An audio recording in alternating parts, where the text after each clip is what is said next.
कमरे में दाखिल हुआ और आकर मेरे सामने बिस्तर पर बैठ गया। वह मुस्कुराते हुए मुझसे बात करने लगा और उसका रवैया उसकी मां से बिल्कुल अलग था। धीरे धीरे मेरे दिल में आफ्ताब की मोहब्बत उतरने लगी। आफ्ताब भी मेरा बहुत ख्याल रखते थे, लेकिन शादी के अगले ही दिन मेरी सास ने पूरे घर की जिम्मेदारी मेरे नाजुक कंधों पर डाल दी। मैं अपने घर में भी काम करती थी, लेकिन इस तरह पूरे घर को संभालना पहाड़ जैसा लगने लगा।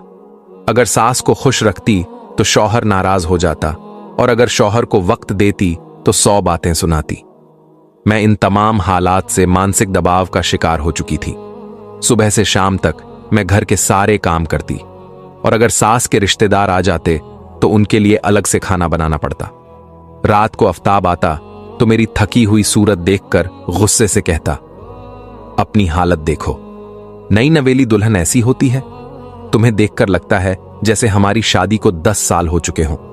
कम से कम अपने आप को संवार कर तो रखा करो, हर वक्त नौकरानी बनी रहती हो। आफ्ताब की यह बात सुनकर मेरी आंखों में आंसू आ गए।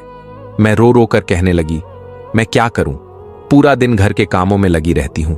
जिस वक्त आप घर आते हैं उसी वक्त मुझे फुर्सत मिलती है। अम्मा जी भी मेरा हाथ नहीं बटाती। मैं अपने शौहर को यह सब कुछ बता ही रही थी कि सास कमरे के बाहर खड़ी सब सुन रही थी। वह फौरन हाय हाय करती अंदर दाखिल हो गई और गुस्से में कहने लगी, हाँ, यही दिन देखना रह गया था। मैं तुझे बहुत खानदानी समझती थी, मगर तू तो बहुत चालाक निकली। अभी तुझे आए हुए चंद दिन ही हुए हैं और देख बेटा कैसे तुझे मेरे खिलाफ भड़का रही है। बेटा, मेरे घुटनों में दर्द था। तू जानती है कि मेरी कमर और घुटनों में कितना दर्द होता है।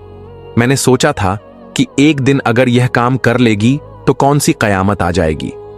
आखिर को यह घर इसका भी तो है।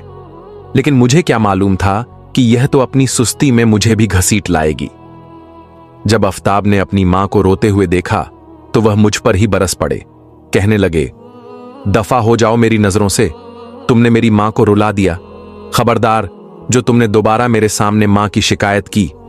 वह सारी रात मैंने बाहर सहन में रोते हुए गुजारी, मगर न सास ने मुझे कमरे में आने को कहा और ना ही शौहर ने। अगली सुबह